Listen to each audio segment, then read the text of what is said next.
Em nome do Pai, do Filho e do Espírito Santo, queridos amigos do Apostolado Glória de Maria, eu pretendo nessa aula, que já é uma sequência sobre o mistério da irmã Lúcia, falar um pouco mais a respeito da mensagem de Fátima. Na primeira aula, eu dei uma ênfase maior às circunstâncias pelas quais possivelmente a irmã Lúcia teria sido substituída por uma falsa, por uma impostora.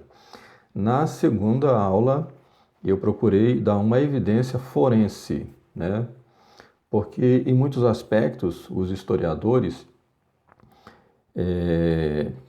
sobretudo os historiadores, quando vão tentar esclarecer fatos da sua própria época, eles acabam pecando em determinados aspectos, ou tendem a não considerar certas possibilidades.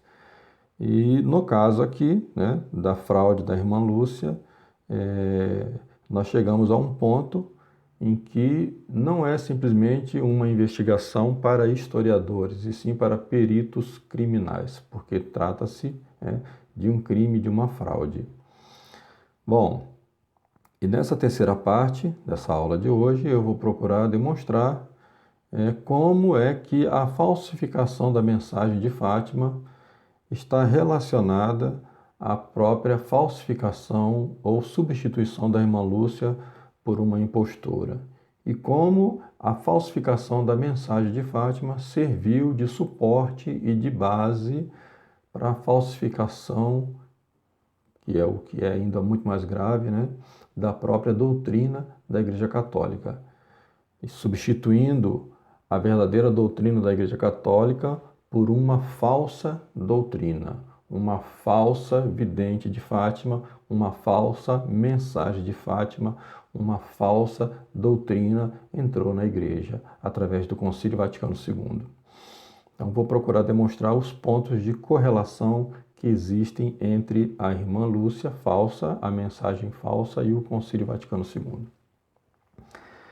Quando, em 13 de maio do ano 2000, o cardeal Ângelo Sodano anunciou, finalmente, o texto da terceira parte da mensagem revelada por Nossa Senhora em Fátima, o fato não deixou de causar perplexidade, pois seu conteúdo era o relato de uma visão alegórica e não de uma realidade concreta, como se supunha. Naturalmente surgiram as seguintes objeções. Essas objeções, o escritor italiano e jornalista Antonio Sotti tenta respondê-las no seu livro chamado O Quarto Segredo de Fátima. Primeira questão: por que a irmã Lúcia sofria intensamente quando tentava escrever o segredo, mesmo após receber a ordem expressa de seu superior? Sabemos que ela só o fez quando a Santíssima Virgem a tranquilizou, dizendo-lhe que se fizesse conforme lhe ordenava o bispo de Leiria. O que, afinal de contas, a irmã Lúcia temia? O que há de tão assustador no texto revelado pelo Vaticano em 2000 que justificasse essa angústia da irmã Lúcia? Por que o Papa João XXIII não o revelou em 1960? Por que tanto tempo de espera para revelá-lo? Não há nada objetivo no texto. Não há menção à guerra nuclear, nem à Rússia comunista, nada que pudesse provocar uma crise diplomática caso esse segredo fosse revelado em 1960. Então, por que o Papa João Paulo II afirmou o seguinte, quando em uma entrevista lhe perguntaram sobre o terceiro segredo de Fátima? João Paulo II falando: dada a seriedade do conteúdo, meus predecessores do ofício petrino diplomaticamente preferiram adiar a publicação para não encorajar a potência mundial do comunismo a tomar certas medidas. Por outro lado, deve ser suficiente que todos os cristãos saibam disso. Se há uma mensagem na qual está escrito que os oceanos inundarão áreas inteiras da Terra e que de um momento para o outro, milhões de pessoas perecerão, verdadeiramente a publicação de tal mensagem já não é algo tão desejado. Então, são as palavras do Papa João Paulo II. A irmã Lúcia, em uma entrevista que eu expus na aula passada, em 1992, desaconselhava o Papa a revelá-lo, ou que se o fizesse, que fosse com extrema prudência. Suas palavras pareciam estar de acordo com o dito anteriormente por João Paulo II. Ora, o texto não apresenta nada que justifique essas palavras de João Paulo II e nem as advertências da irmã Lúcia, a menos que se o tomassem pelas revelações privadas de outra vidente, a irmã Helena Aiello, uma freira italiana, cujos textos fazem claramente referência à Rússia comunista. Mas nada disso se vê no texto do Terceiro Segredo de Fátima. Então, eu vou fazer a citação do texto revelado pelo Vaticano em 2000. Abre aspas. Depois das duas partes que já expus, vimos ao lado esquerdo de Nossa Senhora, um pouco mais alto, um anjo com uma espada de fogo na mão esquerda. Ao cintilar, despendia chamas que pareciam incendiar o mundo, mas apagavam-se com o contato do brilho que da mão direita expedia Nossa Senhora ao seu encontro. O anjo, apontando com a mão direita para a terra, com voz forte disse: penitência, penitência, penitência.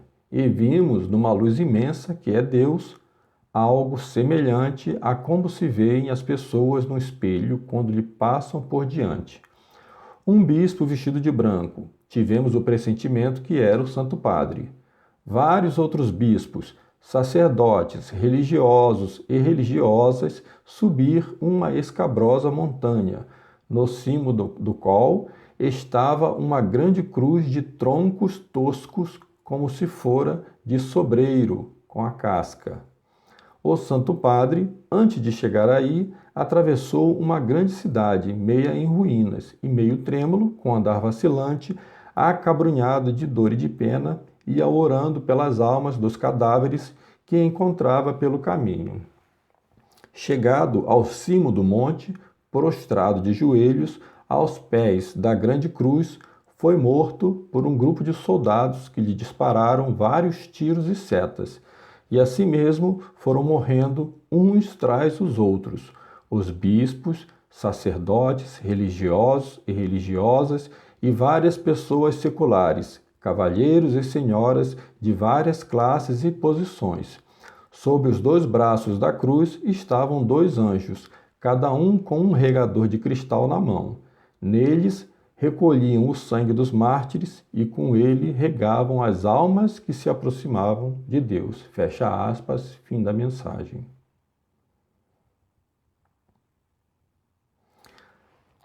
Para meditarmos na mensagem que Nossa Senhora revelou nas aparições de Fátima em 1917 e procurar uma maior profundidade na essência dos fatos revelados, considerei importante recorrer aos exercícios espirituais de Santo Inácio de Loyola, pois foi a mesma Nossa Senhora a autora desses exercícios, pois dessa forma veremos com maior clareza sua mensagem e quais os perigos reais que ela buscava evitar com sua intervenção.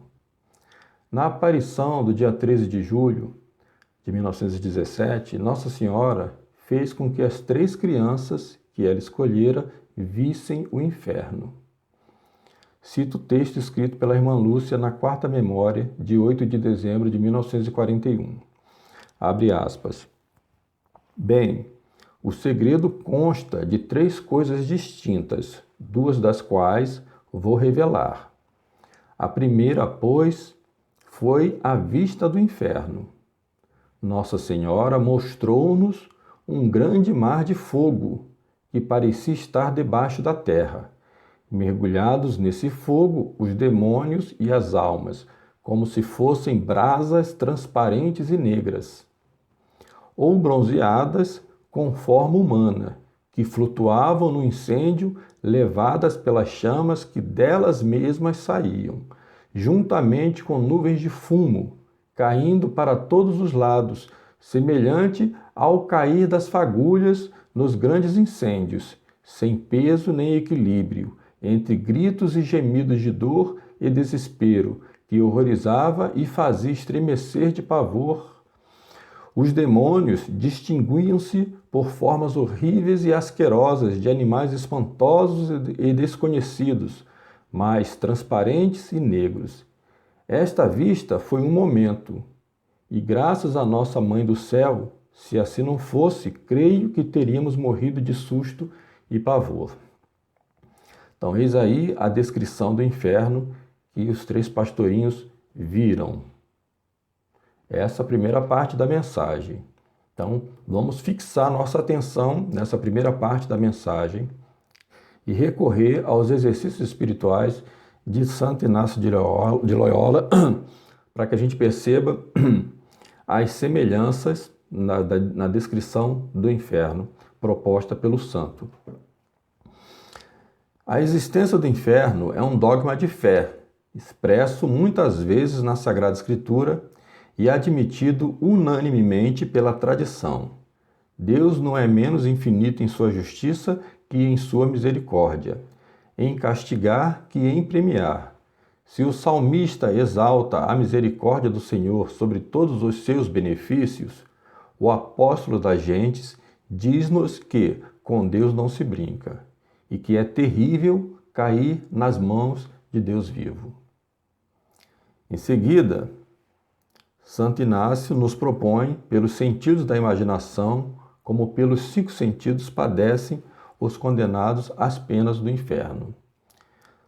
Pela visão, vereis como da cratera de um vulcão, aquela imensa caverna de muitos 1000 quilômetros de diâmetro e mergulhados naquele oceano de fogo, as almas dos condenados, como em corpos ígneos, no número incalculável de todas as raças e classes da sociedade, e no mais profundo daquele mar morto, o dragão infernal, cercado da sua guarda negra, composta dos anjos rebeldes e dos mais abomináveis pecadores da terra. Quanto ao aspecto dos réprobos, verei aqui e ali, sentados naquelas rochas vulcânicas do Averno, os réprobos, com aspecto triste, os olhos desencovados, faces pálidas, rosto sombrio. Se na terra o rosto de um preso da penitenciária nos aparece triste, olhar torvo, atitude inquieta, as faces sumidas e chorosas do longo tempo da prisão, que será ver um dos presos do inferno? Verei aquela aglomeração de criminosos, de assassinos, ladrões, parricidas, luxuriosos, sacrílegos e blasfemos, a escória, enfim, de todos os vícios e abominações da terra. Se cá no mundo há tanta diversidade de classes que se repelem umas às outras pelos caracteres antagônicos e temperamentos insaciáveis, que será aquele ajuntamento inevitável de condenados tão diferentes no gênio como nos crimes que estão pagando. Quanto aos tormentos, ali no inferno, os preguiçosos serão espicaçados com aguilhões ardentes, e os gulosos serão atormentados com gravíssima fome e sede. Os luxuriosos serão untados com pés em enxofre para serem mais penetrados das chamas. Os invejosos uivarão como cães danados. Os soberbos servirão de escabelo a Satanás, e os avarentos padecerão horríveis necessidades. Verei os verdugos e atormentadores dos réprobos, os demônios, serpentes e escorpiões, monstros horríveis, que se enroscarão aos condenados e lhes devorarão as entranhas. No centro, Lúcifer, o homicida da humanidade, o anjo do mal, o dragão insaciável, que cevará suas garras nos corpos dos condenados como o abutre nos cadáveres. Com a audição, ouvireis os prantos e alaridos, vozes blasfemas contra Cristo nosso Senhor, contra a Virgem, contra os santos. Prantos, ai de vós os que rides agora, diz o Senhor, porque chorareis. O inferno é a razão do pranto. Em todos os olhos haverá lágrimas. Ouvireis o ranger dos músculos e dos dentes, os soluços entrecortados daquele pranto estéril que nunca se acabará. Quanto melhor é chorar neste mundo os nossos pecados e sofrer os males da vida com resignação na vontade de Deus, a fim de evitarmos um choro eterno e sem mérito. Escutemos os gritos e alaridos que se soltam mutuamente dos condenados. Maldito seja o pai que me gerou, dirá um. Maldita seja a mãe que me concebeu, dirá o outro. E todos, numa algaravia indescritível, se amaldiçoarão com desespero. Maldito mestre que me ensinou mais doutrinas.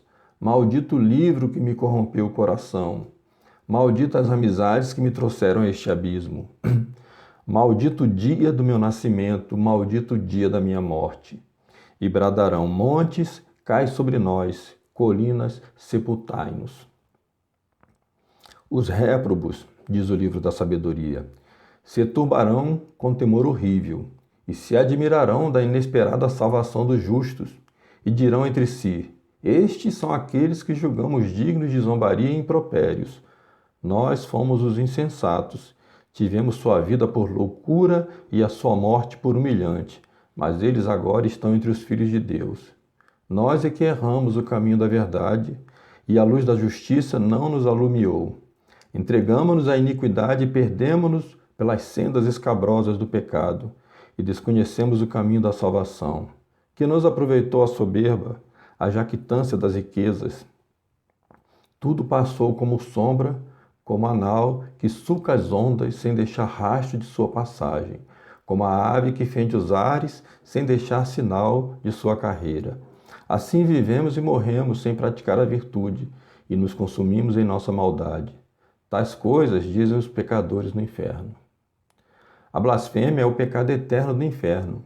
Lá não se ouve lisonjas efeminadas, a música voluptuosa, o rolar dos dados, a espuma dos vinhos, o rugir das sedas, os aplausos da multidão, as palmas e as gargalhadas teatrais. O que lá se ouve eternamente são horríveis blasfêmias contra o que há de mais santo no céu e na terra. No sentido da alma cristã, a blasfêmia é a pena mais horrível do inferno. São Francisco de Sales, temeroso da sua condenação, com a alma cheia de pavor, dizia assim a Deus: ó Senhor, se me houver de condenar, ao menos concedei-me que no inferno não blasfeme de vosso santo nome. Com o olfato.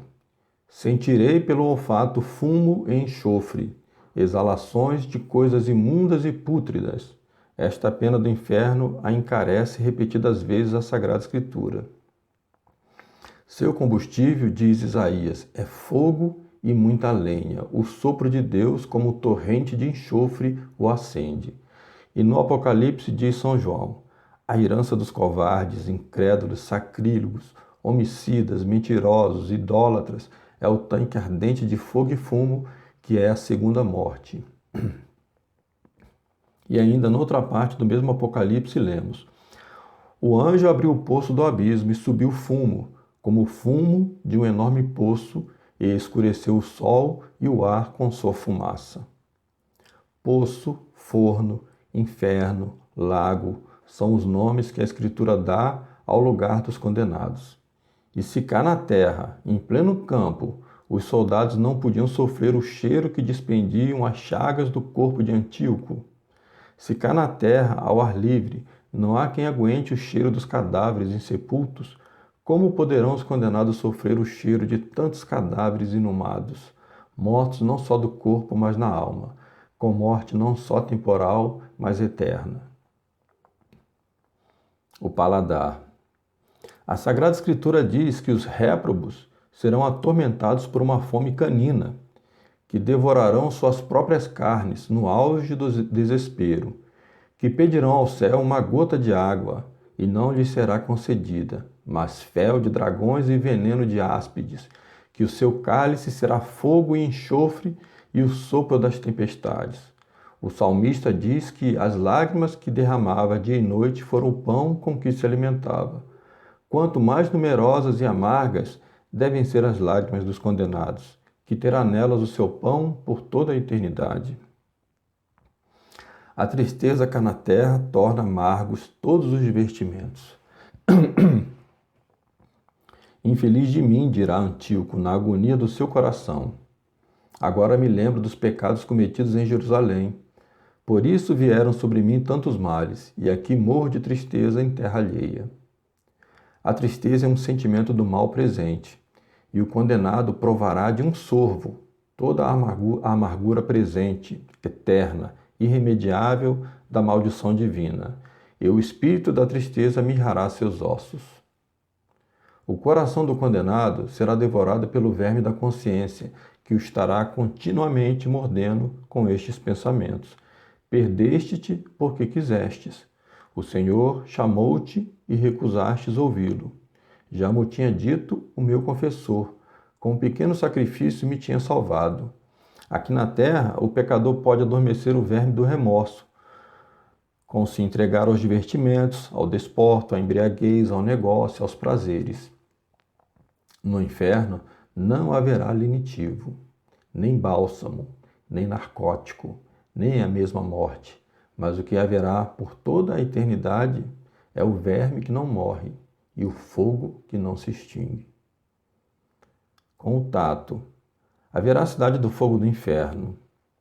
Apalpemos aquele fogo da ira divina, aquele leito de fogo que os meus pecados me têm preparado, se não me volto para Deus por uma sincera penitência. No inferno há fogo, pois as expressões da Sagrada Escritura são explícitas neste ponto. Ide malditos para o fogo eterno. E quem chama seu irmão desgraçado será lançado na hiena do fogo. O Apocalipse chama ao inferno lago de fogo ardente. E noutro lugar do mesmo Apocalipse, dá-se ao inferno o nome de lago de fogo ardente e enxofre. Tais são algumas expressões com que a Sagrada Escritura se refere 40 vezes ao fogo do inferno. Quanto à qualidade do fogo do inferno, o fogo do inferno não é metafísico, mas real. Não é espiritual, mas material. No inferno há fogo. Fogo nos olhos, fogo nos ouvidos, fogo nos ossos, fogo nos intestinos, fogo em todos os membros, fogo no corpo e na alma, fogo que atormenta as almas, não por meio do corpo, mas diretamente agindo sobre elas como matéria própria da sua atividade e para a qual foi criado. O fogo do inferno é um fogo inteligente, que atormenta conforme a culpa maior ou menor do condenado, e conforme os órgãos que mais serviram a satisfazer as paixões do pecador. É um fogo aceso pela ira de Deus, e, portanto, próprio para seu fim, para o qual foi criado, que é atormentar os espíritos dos anjos rebeldes. É um fogo que não se apaga, porque nunca chega a consumir a matéria em que se ceva, que são as almas imortais dos réprobos. É um fogo que não mata, mas conserva sempre viva a alma da vítima, porque no inferno não há mais redenção. Procurarão a morte, mas a morte fugirá deles. É um fogo que não alumia, mas envolve os condenados em trevas sempre eternas e por todo sempre não verão a luz. Eis a descrição do inferno, para que nós meditemos. Esta primeira parte da mensagem de Fátima. O profeta é um mensageiro de Deus, ou portador de uma mensagem do céu. Toda profecia é uma advertência, um meio pelo qual Deus intervém na história, para que se evite um grande castigo. Nossa Senhora disse em Fátima: eu vim do céu. A Mãe de Deus desceu do céu para nos revelar uma mensagem. Para isso, escolheu 3 crianças, 3 pastores, porque diz o Senhor: Deus resiste aos soberbos para conceder graças aos humildes. 3 crianças, uma mensageira, a irmã Lúcia, e 2 testemunhas, Francisco e Jacinta. Ouçamos a irmã Lúcia na sua descrição da segunda parte da mensagem celeste. Aqui a irmã Lúcia dizendo: em seguida, levantamos os olhos para Nossa Senhora, isso logo após a visão do inferno, que nos disse com bondade e tristeza: vistes o inferno, para onde vão as almas dos pobres pecadores. Para as salvar, Deus quer estabelecer no mundo a devoção a meu imaculado coração. Se fizerem o que eu disser, salvar-se-ão muitas almas e terão paz. A guerra vai acabar. Mas, se não deixarem de ofender a Deus, no reinado de Pio XI, começará outra pior. Quando virdes uma noite alumiada por uma luz desconhecida, sabei que é o grande sinal que Deus vos dá, de que vai punir o mundo de seus crimes por meio da guerra, da fome e da perseguição e perseguições à Igreja e ao Santo Padre. Para o impedir, virei pedir a consagração da Rússia a meu imaculado coração e a comunhão reparadora nos primeiros sábados. Se atenderem a meus pedidos, a Rússia se converterá e terão paz. Se não, espalhará seus erros pelo mundo, promovendo guerras e perseguições à Igreja. Os bons serão martirizados. O Santo Padre terá muito que sofrer. Várias nações serão aniquiladas. Por fim, o meu imaculado coração triunfará. O Santo Padre consagrar-me-á a Rússia que se converterá e será concedida ao mundo algum tempo de paz. Depois a irmã Lúcia acrescentou a seguinte frase: em Portugal se conservará sempre o dogma da fé, etc. Nós supomos que esse etc. era algo referente ao início da terceira parte do segredo que ela escreveria só em 1944. Como vimos, a segunda parte da mensagem refere-se aos castigos temporais permitidos por Deus, pois são os próprios homens, nesse caso, que são punidos uns pelos outros. Há, porém, uma diferença substancial entre essas duas partes. A primeira parte refere-se ao castigo da condenação eterna, e a segunda refere-se aos castigos temporais. Portanto, a segunda parte fornecia também os meios de se evitar a pena eterna descrita na primeira parte, pois o maior mal é a perda do maior bem. Sendo Deus o maior bem, a sua privação é o maior mal.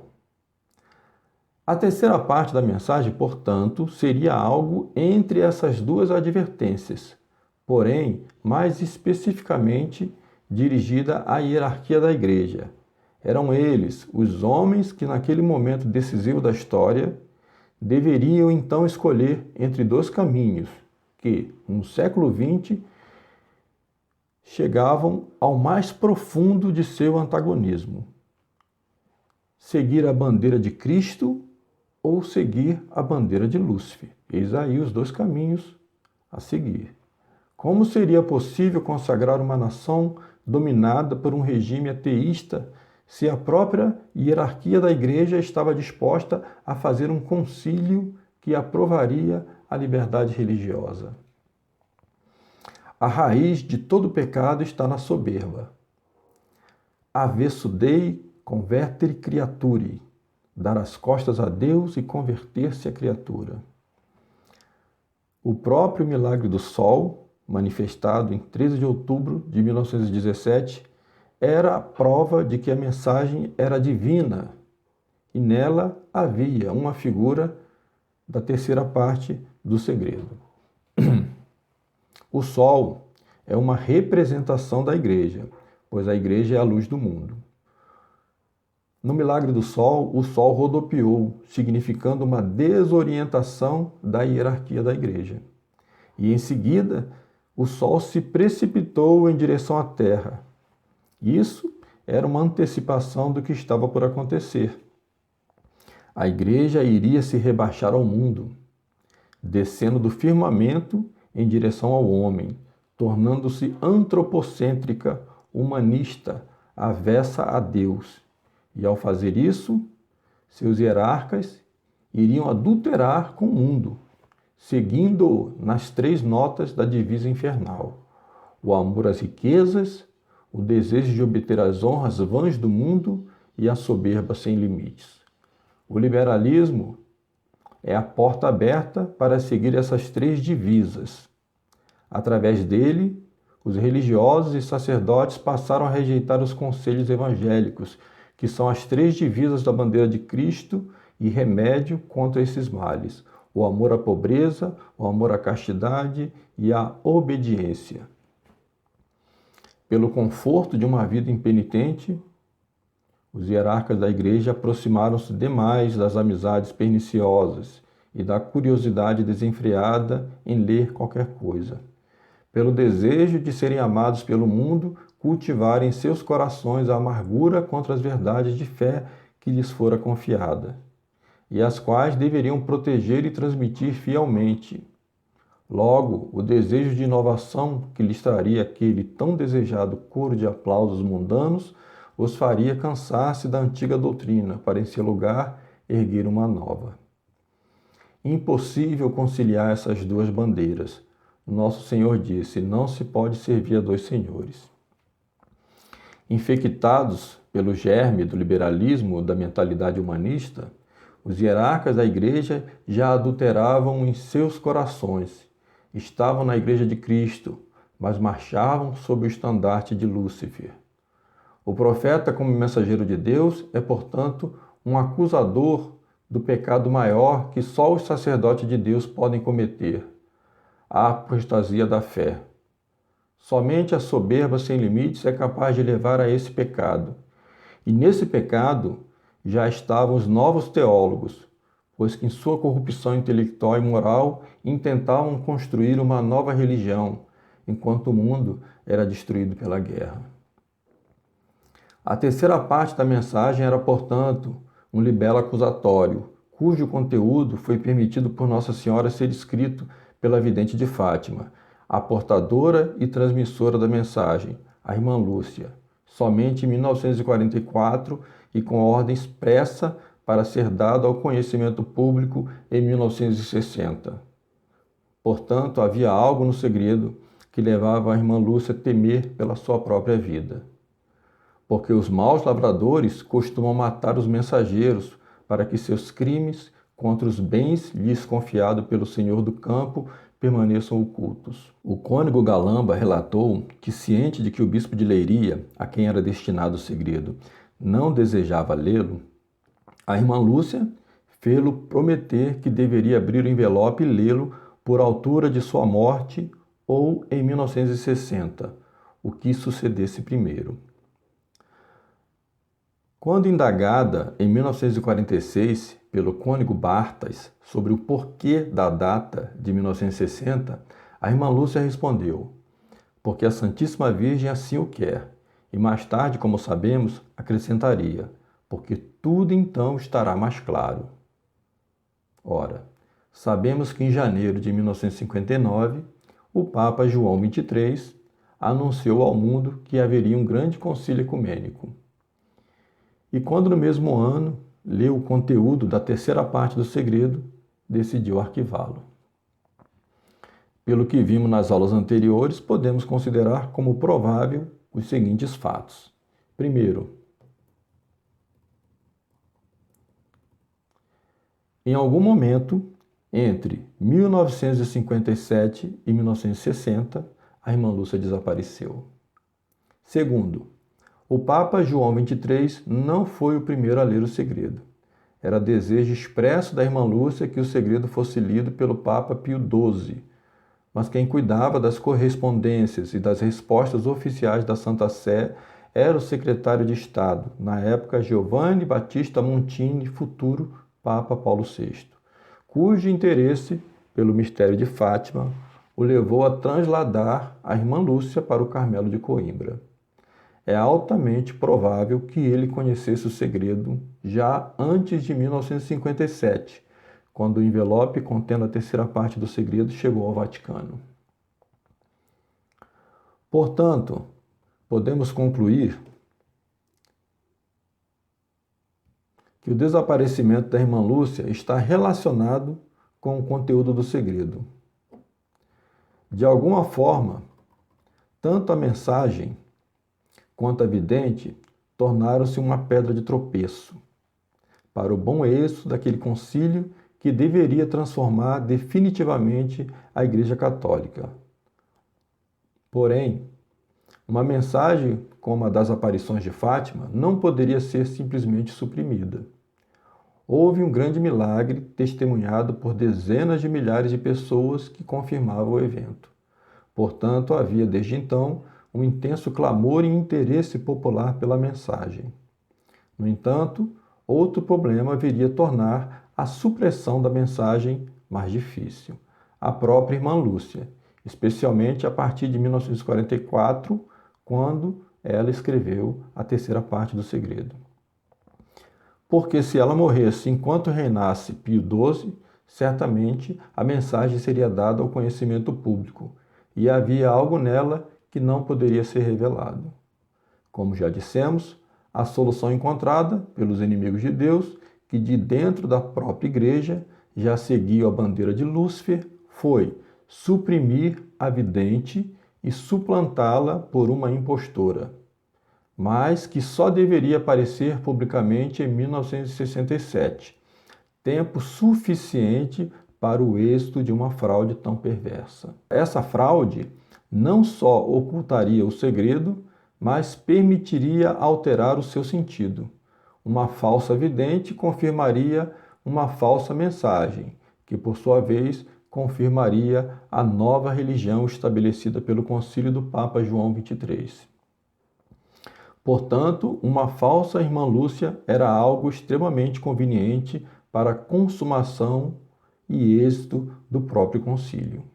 A ocasião se apresentou quando do aniversário de 50 anos das aparições, em maio de 1967. O pai da nova religião, o Papa Paulo VI, apresentou a nova religião como se fora algo desejado pela Virgem Santíssima. O drama de uma falsa irmã Lúcia espelha também o drama de uma falsa igreja. A nova religião é a religião do homem. Por essa razão, a mensagem de Fátima passou a ter apenas um caráter temporal que justificasse toda uma nova doutrina. Para tal propósito, bastava desviar o foco da primeira parte da mensagem, a visão do inferno, para a segunda parte da mensagem, guerras e perseguições. Eis aí o truque dos prestidigitadores conciliares. Como vimos, a primeira parte do segredo é o coração da mensagem, pois é de caráter teológico. É Deus que, pela sua justiça, pune os pecadores com os suplícios eternos do inferno. A segunda parte é apenas de caráter temporal, um mal decorrente da própria soberba do homem que já o atinge nessa vida, ou seja, a guerra que serve de flagelo àqueles que voluntariamente dão as costas a Deus. Como em um passe de mágica, a mensagem de Fátima seguiu toda uma reorientação segundo a política da época. Guerra Fria, avanço do comunismo, o pavor de uma nova guerra mundial, com um potencial nuclear de destruição global, tal como descrito nas visões da irmã Helena Aiello, ou pelos fatimistas, que, sem se darem conta, apoiaram tal projeto em seus apostolados. Negligenciavam assim a uma realidade muito mais assombrosa que 1000 bombas atômicas, o inferno. O castigo eterno que pairava sobre a humanidade, provocado por um concílio contrário à vontade de Deus. Eis aí a resposta para o fracasso desses apostolados, e também a razão pela qual nunca quiseram levar em consideração, sequer como possibilidade, a realidade da ocultação da verdadeira vidente de Fátima e a sua substituição por uma impostora. Para que nos fique mais claro o truque, basta que leiamos a interpretação que os cardeais Sodano e Ratzinger deram de forma oficial à mensagem de Fátima no ano 2000.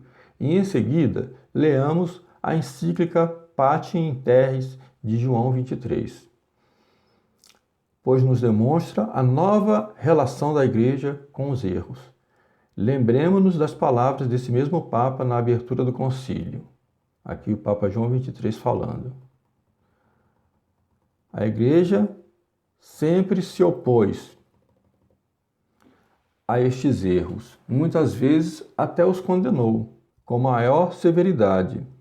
Agora, porém, a esposa de Cristo prefere usar mais o remédio da misericórdia do que o da severidade. E depois ainda o mesmo Papa na encíclica Pacem Terris, abre aspas, a pessoa que erra não deixa de ser uma pessoa nem perde nunca a dignidade do ser humano. E, portanto, sempre merece estima.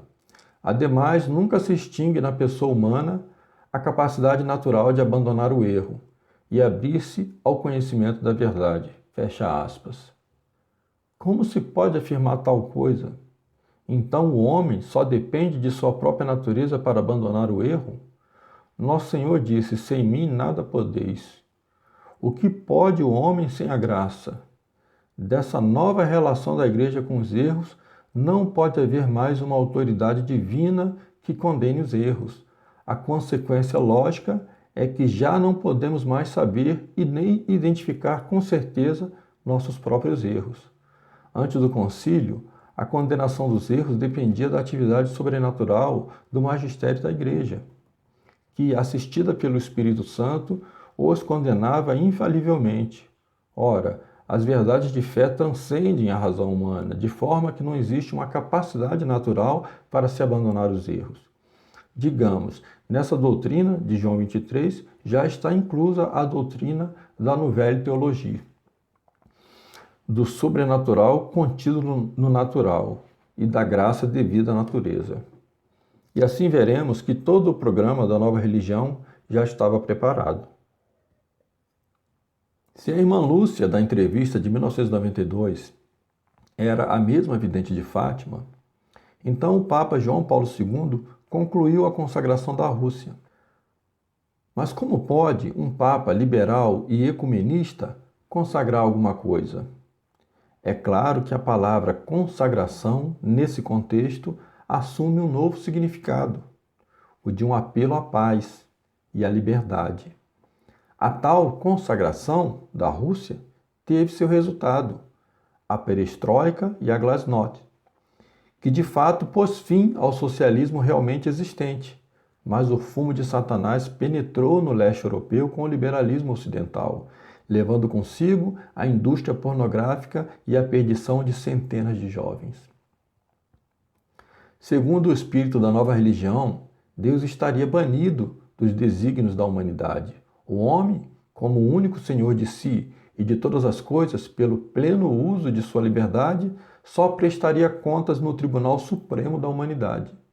Ora, se os erros da Rússia espalhados pelo mundo referiam-se só a guerras e perseguições, então doravante se faria necessária a criação de um tribunal ou última instância internacional que tornasse efetivo um programa de paz mundial.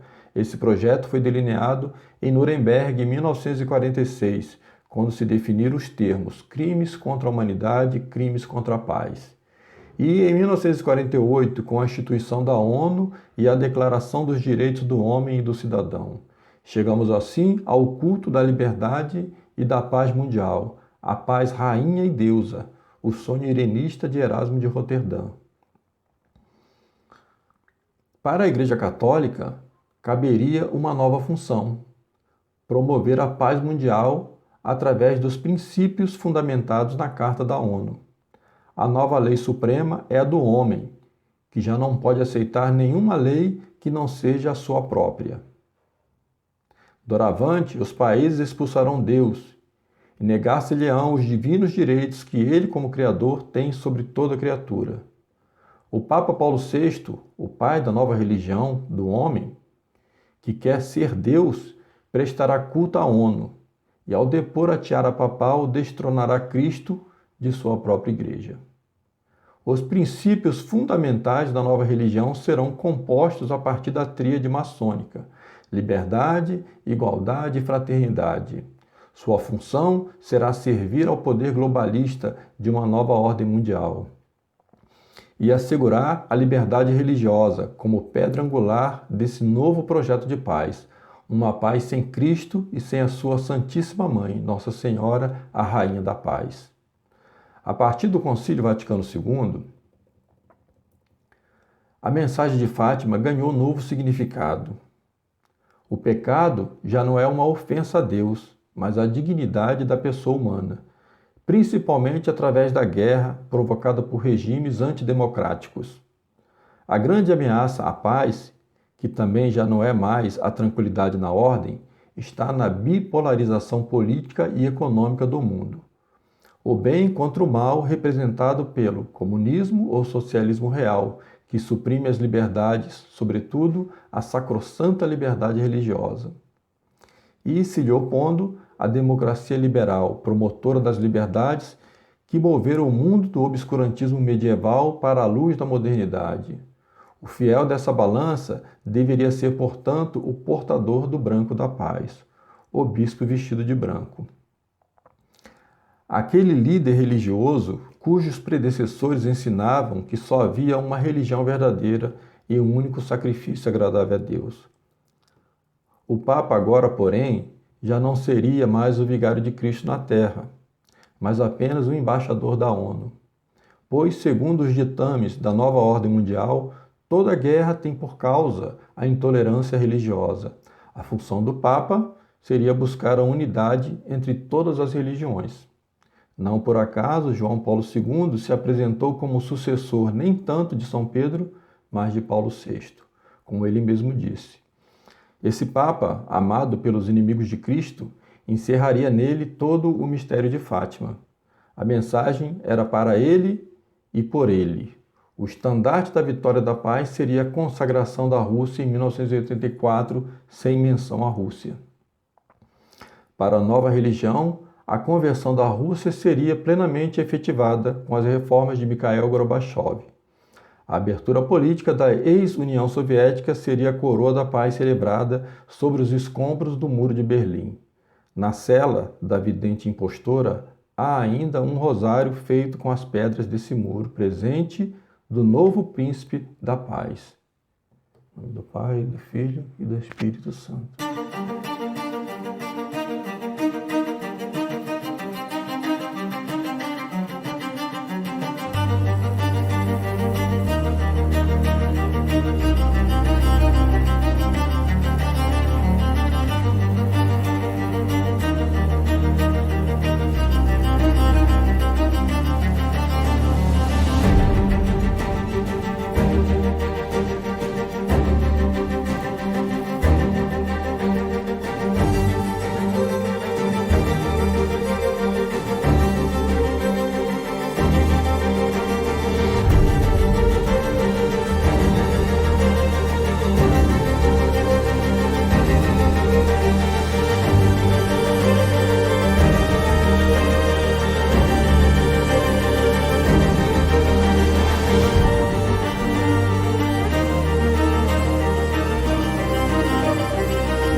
This newspaper article from Voz de Fatima portrayed above indicates that the meeting and conversation between Paul VI and Sister Lucy only lasted for 3 minutes.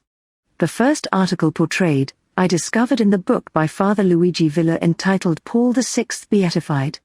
It tells of the woman we now know as Sister Lucy II asking Paul VI for a private meeting. If he believed she was the real Sister Lucy, don't you think he would be interested in what she had to say? A new apparition, perhaps.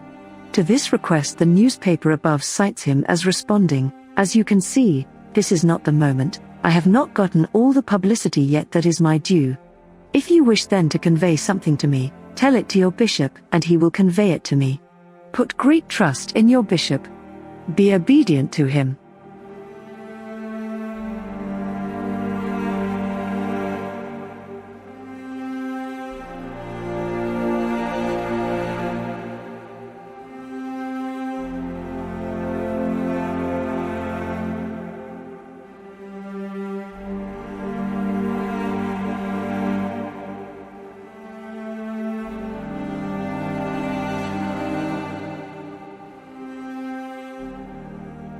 What did the newly minted Sister Lucy intend to convey to Paul VI? That she did not feel right about the illegal impersonation that she was now taking up? But, for Paul VI, how awkward would it have been to meet with someone you know to be a fraud? Be obedient. Take up the role that we have bestowed upon you, and if you have any qualms of conscience or personal difficulties, go cry to the bishop.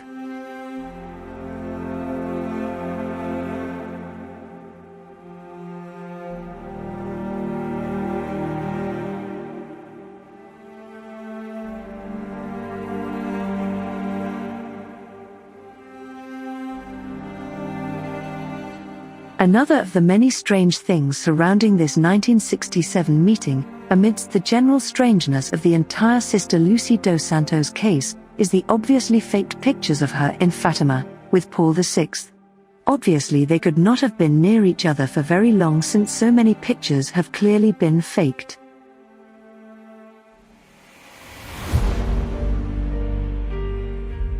What we can see in the first picture presented in the Father Villa book is a Sister Lucy who never changes her expression and is inhumanly stiff and artificial in many of the pictures with her and Paul VI.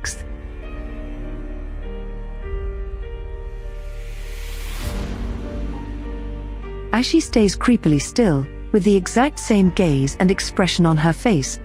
We will now show the source photo, then how it is cut and different backgrounds and people are inserted. The fraud is evident for all to see.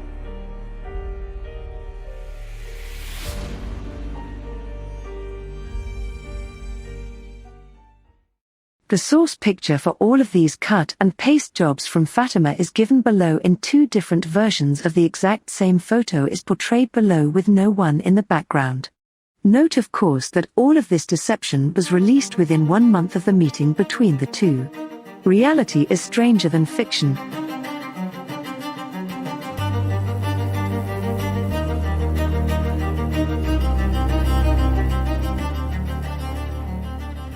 As world experts discuss the Sister Lucy truth case, here is more proof that the Fatima establishment has used doctored photos to put forward a fraud. Paul VI is actually listening to the adulating crowds who will take that enthusiasm into the new modernist revolution which he was planning.